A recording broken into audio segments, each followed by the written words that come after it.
Here's what I did with the corn today. If you can remember the previous videos, the corn, this was the early crop that I planted before all that rain hit a couple months ago. And it was slow to come up because the ground was so drenched. When it came up, it got hit by frost 2 times. And then the amount of rain and water turned it yellow, but now it's turning back green.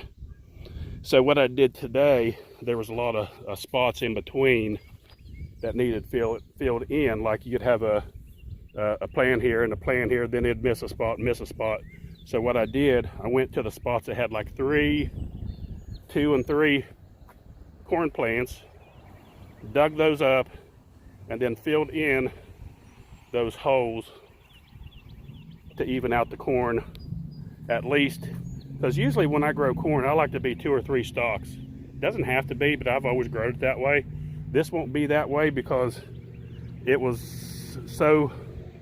wasn't bad, but it was scattered enough to where it would leave bare spots, which I didn't want. That can cause poor pollination. You want your corn to be close together in groups, preferably. And that's why on the end, if you ever notice when you grow corn, the corn will always be very short on the end, and as it gets towards the middle, it gets taller. Comes down the other side, it gets shorter.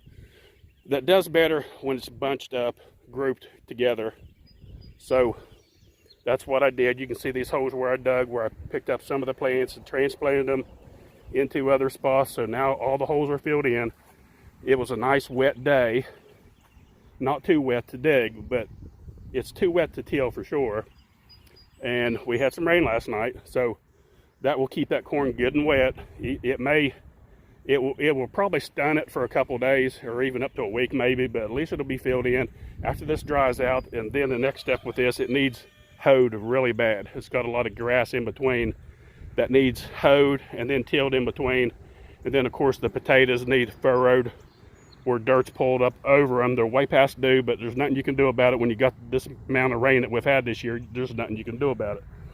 Now the corn here, as you can see, is coming up, and it's coming up really, really thick. Too thick, I'm going to have to thin it down.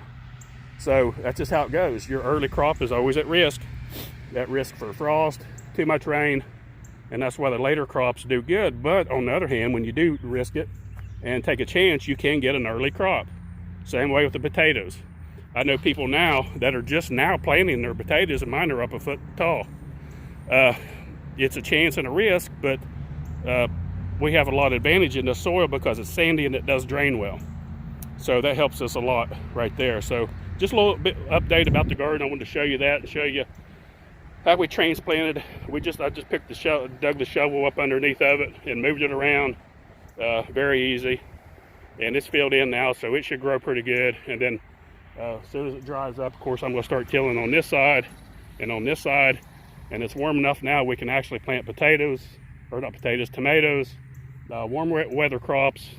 I'll probably mostly start from seed because I have better luck with the seed than I do with the plants. Like when you buy squash, it seems like they outgrow the plants, because by the time the plants get through, when you put a squash plant in the ground, it'll go dormant for a little bit before it's stunted, it's shocked. But when you plant a seed, it usually outgrows it. So I have better luck with the seeds. Cucumber, squash, any kind of viney crop like that, I have better luck with seeds, and the plants cost more. So that's about it. I just wanted to throw that update in there with you. Thanks for watching Homestead Hacks.